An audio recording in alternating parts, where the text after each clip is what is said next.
Hello, I'm Esther Githu-Ewart. It's Wednesday, June 29th. This is Africa 54.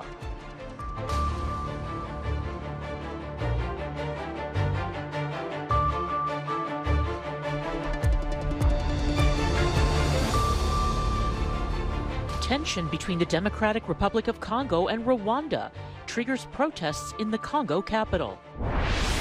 The death toll in the Texas smuggling tragedy rises as 2 Mexican nationals tied to the horrific crime are charged in U.S. federal court. And the record drought in Ethiopia sparks soaring child malnutrition rates in the Northern Afar region.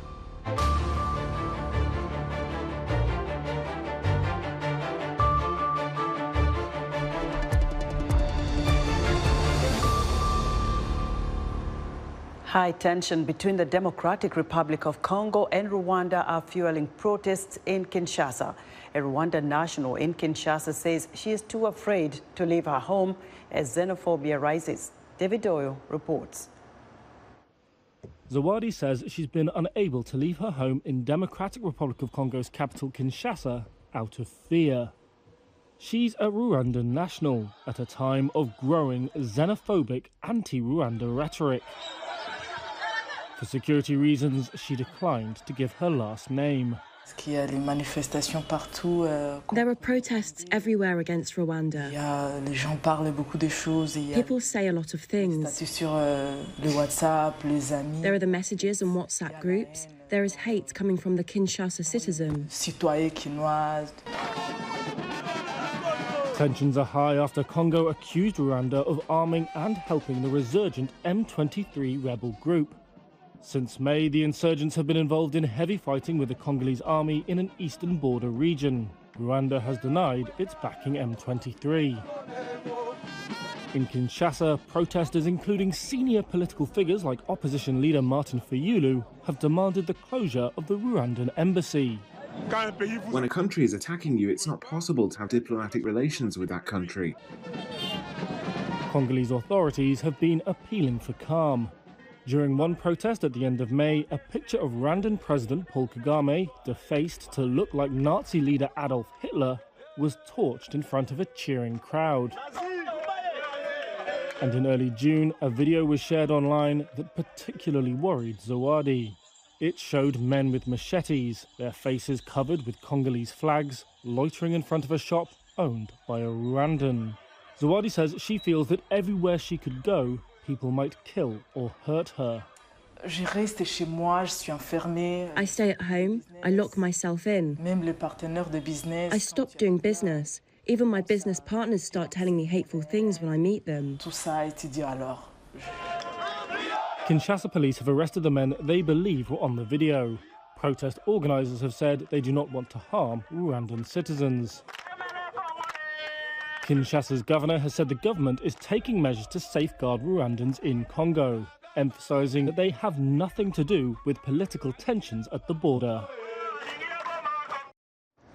That was David Doyle of Reuters reporting. Demonstrators in Ghana on Wednesday gathered for a second day of protests against spiraling inflation, fuel price hikes, attacks on electronic payments and other economic woes after Tuesday ended in clashes with police and at least 29 arrests. Ghanaians are feeling the pinch of record inflation and the fallout of the Ukraine war amid cuts in government spending to avoid a full-blown debt crisis. At the bi-weekly media briefing in Geneva, UN human rights spokesperson Ravina Shamdasani highlighted concerns regarding the situation of migrants trying to cross from Morocco into the Spanish enclaves of Melilla and Ceuta. We are deeply disturbed by the deaths of at least 23 African migrants and the injury of at least 76 others as they tried to cross from Morocco into Spain on the 24th of June. We call on the two countries to ensure an effective and independent investigation is held as a first step towards establishing the circumstances of the deaths and injuries and any possible responsibilities, and to ensure that accountability is guaranteed as appropriate. We have received reports of migrants beaten with batons, kicked, shoved, and attacked with stones by Moroccan officials as they tried to scale the barbed wire fence separating Morocco from Melilla. Shamdasani says an independent investigation is needed in view of the competing accounts of what happened. U.S. authorities now say at least 51 migrants died after being trapped inside a sweltering tractor-trailer truck found abandoned in Texas. 2 Mexican nationals tied to the unprecedented smuggling tragedy have been charged in federal court. Libby Hogan has the details. 2 Mexican nationals were charged on Tuesday in connection with the tragic deaths of dozens of migrants found in a truck in Texas on Monday.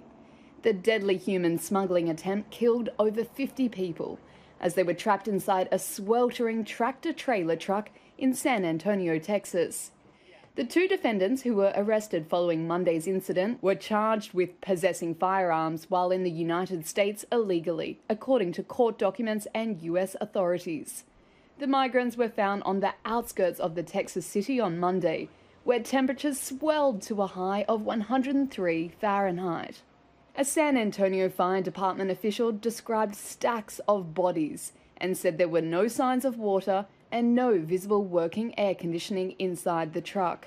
Meanwhile, at a press conference Tuesday, Rebecca Clay Flores, a Democratic local official in Bexar County, Texas, sharply criticized Republican Governor Greg Abbott for a tweet on Monday night that blamed Biden's border policies for the incident, even as the emergency response unfolded. While bodies were still being removed and others being taken to local hospitals, he chose to be heartless and point the finger.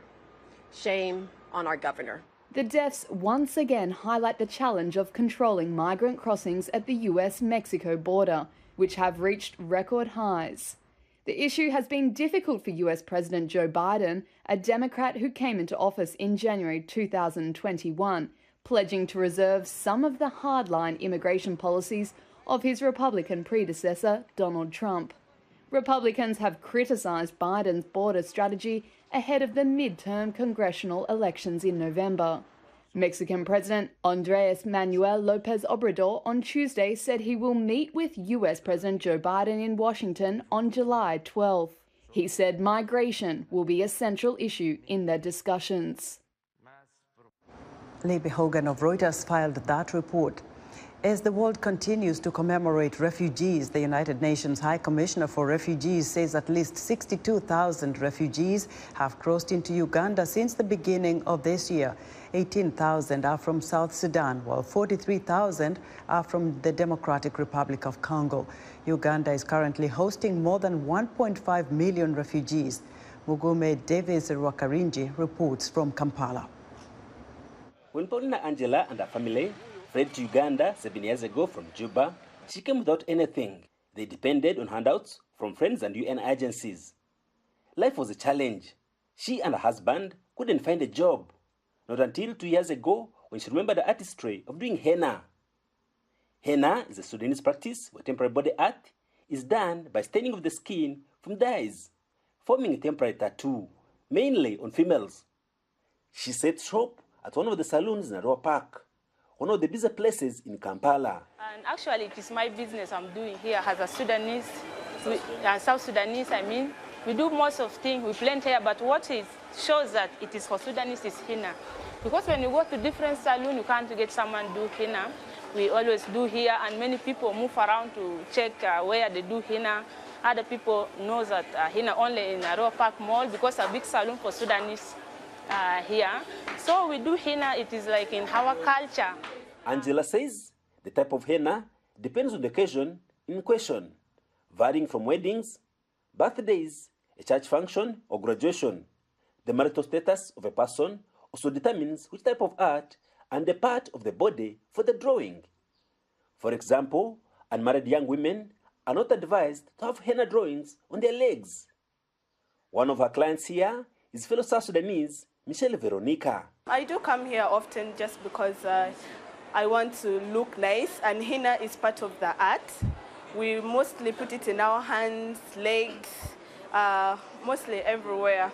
It's connected when I'm going for a party, a birthday party, on a wedding function. We all put it there most of the times. It really looks nice. Most refugees in Uganda live in settlement camps where they have access to farmland. But others, like Sudanese refugee Alhaji Mudassir, live in urban areas. Mudassir owns a grocery shop featuring Sudanese and South Sudanese products like shea butter, nuts, bread, cooking oil, and perfumes. Early on, only Sudanese and South Sudanese clients would buy his items. But now, Mudassir says Ugandans are regular customers. Actually, the customer of Uganda, there came many here and they ask you what is this, something like that. And you tell them about your product, about what you have, about the fume, the foods, the sweet, everything. You can tell them what is this, what is this. Mudassir says he's able to take care of himself and even send some remittances back home to pay tuition for his brother. He also supports his parents who live in Khartoum. Both Mudassir and Angela have big dreams. They want to expand their businesses and open other branches. They also hope one day peace will return to their respective countries. For VOA News, I am Mugume, Davis Rwakarinji in Kampala, Uganda. Record drought in Ethiopia has triggered child malnutrition rates to soar in Northern Afar region, where the only referral hospital says babies are dying within hours of arrival. Ethiopia's war with Tigrayan forces has left less than 10% of the region's clinics functioning and hospitals struggling to cope. Halima Thumani reports from Semera, Ethiopia. Doctors at the only referral hospital in Ethiopia's Afar region say they have admitted 369 severely malnourished children in just the past 3 months. With only 2 pediatricians for more than 1 million people, Dupti General Hospital is overwhelmed with weak children and desperate mothers. Aina Kadri's 1-year-old boy has been on therapeutic feeding for 2 weeks. When we came here, he wasn't eating food or drinking water. We were afraid he would die. The worst drought in the Horn of Africa in 4 decades has left millions of Ethiopians facing hunger and malnutrition. The UN says Afar's rate of admitted malnourished children jumped by 30% in March and then again by 28% in April. Acting head of Dufti General Hospital, Dr. Muhammad Yusuf, says they have gone from admitting 5 children per month to 5 per day. They come after the patient deteriorated. So most of the patients die in our setup after the arrival within 2 to 3 hours because they're already complicated.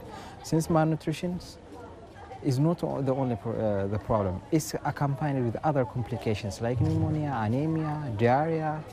Ethiopian authorities said the war with Tigrayan forces left Afar's clinics looted, destroyed, and less than 10% functioning. That's forced even more people to seek care at hospitals like Dufti's, where patients spill into the hallways and porches, many of them children.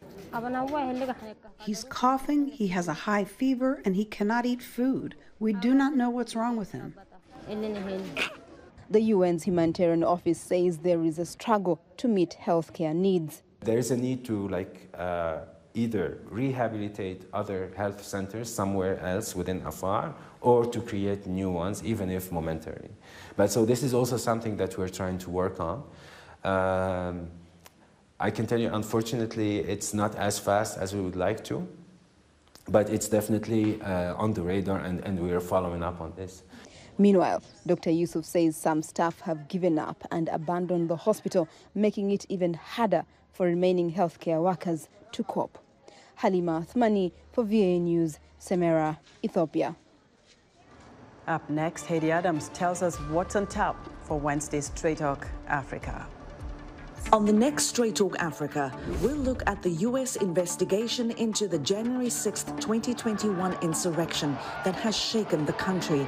Many Americans believe their democracy has been threatened. What are the lessons for the United States and the rest of the world? We'll also look at power blackouts in African countries. Will they get worse? And how will countries on the continent meet their future energy needs? Join me, Heidi Adams, and my guests for an in-depth discussion on these issues on the next Straight Talk Africa. In other African news, the bodies of 20 migrants who got lost in the Libyan desert near Chad have been found, according to an ambulance service. The ambulance chief says 2 of the bodies were Libyans and the others were believed to be migrants from Chad. A new investigation from Global Witness reveals that rubber is the European import that poses the biggest threat to West and Central Africa's tropical forests. Malian authorities say the next presidential election is set for February 2024. And 2 senior Libyan officials are discussing constitutional arrangements for elections in the latest United Nations effort to bridge a gap between the country's rivals. U.S. lawmakers' investigation into the January 6, 2021 attack on the U.S. Capitol resumed Tuesday with a surprise hearing highlighting testimony from a top Trump White House aide. As VOA congressional correspondent Catherine Gibson explains, the testimony sheds new light on the former president's attempt to hold on to power.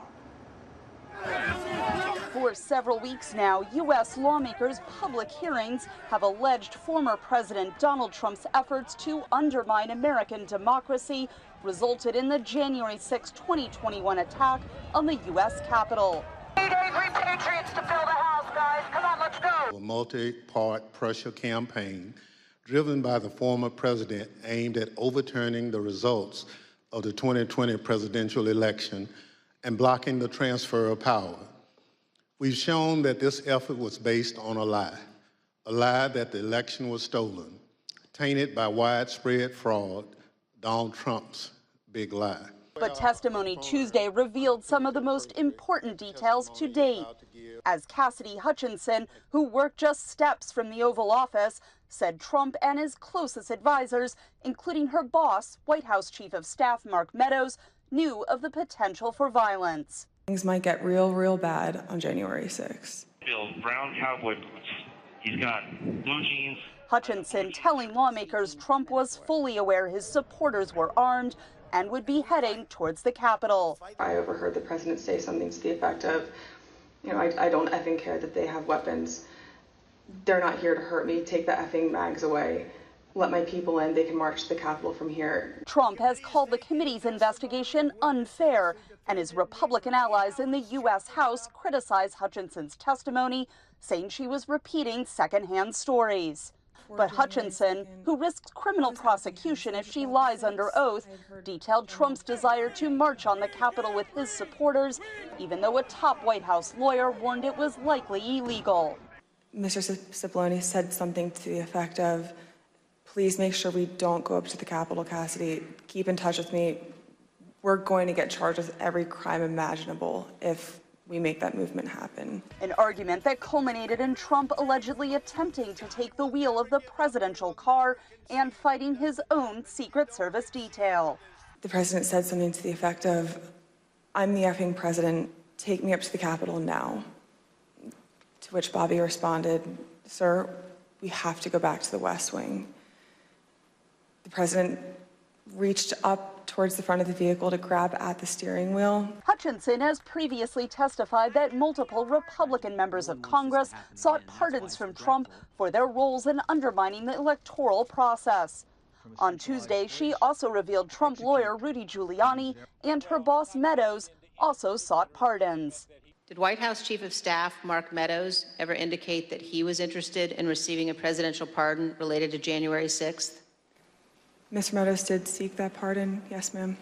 The January 6th committee can recommend criminal charges to the U.S. Justice Department. Investigators are expected to resume public hearings in July. Catherine Gibson, VOA News, Washington. It's time for a tech report, and joining us now is Africa 54 technology reporter Paul Ndiho. Hello, Paul. Hello, Esther. STEM education in Africa is falling behind compared to the rest of the world. Less than 25% of African higher students pursue STEM-related courses, according to the recent study by the African Development Bank. Despite this shortfall, a youth-led initiative, Elevate Network in Ghana, goes directly to high schools across the country, encouraging students to pursue entrepreneurship, STEM-related fields. For more, I spoke to Evans Ofori, co-founder of Elevate Network in Accra, Ghana. welcome to Africa 54. Thank you very much. You are literally building an army of young entrepreneurs and young people in the STEM program. You've taken this program to high school. How incredible is that? Thank you very much, and I really appreciate that. A lot of people are saying that I'm building an army of entrepreneurs in Ghana. I mean, for the past 6 years, Elevate Network has worked diligently to expand its reach into Ghana's premier high schools across the country, bringing, STEAM and entrepreneurship training to over 10,000 students. After half a decade engagement to high schools, I've realized that the change we are looking for starts with us. And how does it start with us? It starts with us because we are now in the fourth industrial revolution. So how do we bring Gen Z, or how do we bring the younger people into the industry by giving them access to the tools and the resources and the training that they need to be able to become the change that we seek? So that has actually propelled us to be able to, do all these programs for senior high schools across the country, starting with, students outside the city, starting with students that doesn't have, access to most of resources, but we giving them what they need to become the change we seek. You talked about how you are focusing primarily on high schools. What kind of programs are you teaching these high schoolers? High school is a very important aspect in the human development, and that is where a lot of reform decisions are made. Example is that in high school, I'm sitting in the same class with somebody who wants to be a doctor, and I want to be a nurse, and we are all in the same classroom. But how do we, build ourselves? How do we become the change we seek? We think that that is where, decisions are made. That is also where there are a lot of potentials in high schools. Most of these students, their mind is fresh. They've not been polluted by the system. They have the energy for the change. They only need guidance. They only need support. So that is why we focus mainly on high schools. Trained more than 10,000 students across Ghana. How are you able to do that in a very short period of time? We're very focused and intentional about our numbers and the number of students we want to basically impart. We have two types of programs, which is the Power of You and our Prodigy program. The Power of You is basically a STEAM and entrepreneurship summit, all roll out into pep rally talks, concerts, fun, entertainment, more like entertainment, which brings a lot of students together because students want to learn. But how do you package the learning into something that when they come, they feel like, that is it, I don't want to lose, I don't want to miss any of their programs because it's not the usual way I'm going to sit there to listen to people talk and there's nothing. Specifically, what programs are you focused on? We focus mainly on STEAM and entrepreneurship. And under the STEAM, we focus on, robotics, Internet of Things, and programming. So these are the areas that we focus on the STEAM. Then we have the art aspect in it. The art aspect, we focus on, painting, we focus on branding, we focus on architecture, we focus on design thinking and all of them. Then under the entrepreneurship, we train them how to, set up their own businesses, how to think outside the scope, how to, build a global brand, not looking at it from an angle that, oh, because I'm a student, I can do anything anyhow. Some of our students have won, global competitions. Some of them are even still going to win more. So we train them to be able to be industry readiness. So that is basically what we focus on. Thank you so much for your time, Evans. Thank you. Evans Ofori is the founder of Elevate Network in Accra, Ghana. That's today's Tech Report. Back to you, Esther. Paul, thanks. Be sure to join Paul Ndiho every Wednesday for his Tech Report right here on Africa 54. The next technological shift may be something called Web3, which is based on technology originally created for digital currency. Its boosters promote their vision of a decentralized internet free from corporate giants such as Facebook and Google. Some female tech entrepreneurs are making sure they're getting in on the ground floor. Dina Mitchell has the story. Chris Bonzo had trouble finding other women interested in the latest in technology, what's being called Web3. She started her own group, calling it Women in Web3. Web3 is the next internet revolution. Every platform, organization, and digital economy is being decentralized. The early web was mostly about text-based communication. So-called Web 2.0 brought e-commerce and social media. Web 3 promises a decentralized internet with the freedom to control or sell one's own data and be part of communities without social media giants. And it's attracting female entrepreneurs, leaders, and technologists who say Web 3 offers a fresh start to the male-dominated technology industry. Entrepreneur Jamie Schmidt co-founded BFF, a group that aims to get more women and non-binary people involved in Web 3. There's a lot of opportunity around finance, business, community, networking that just is being overlooked. Alex Kavallakos is the co-founder of Meta Angels, an NFT membership community. Prospective members join by buying an NFT or non-fungible token, a piece of digital art created using blockchain technology. Every time a membership NFT is sold, a percentage of the sale automatically goes to the artist and Meta Angels. Well, it's not about making money. It's about making sure our doors stay open. Cybersecurity expert Olayinka Odenoran founded the Black Women Blockchain Council to promote Black women as Web3 blockchain engineers. The ideas around Web3 appeal to her. The ability for it to create transparency and therefore accountability. And I really saw it as a means of helping my community be able to gain financial freedom. While the potential of Web3 remains to be seen, these women are coming together now to see how they can be a part of it. Dina Mitchell for VOA News.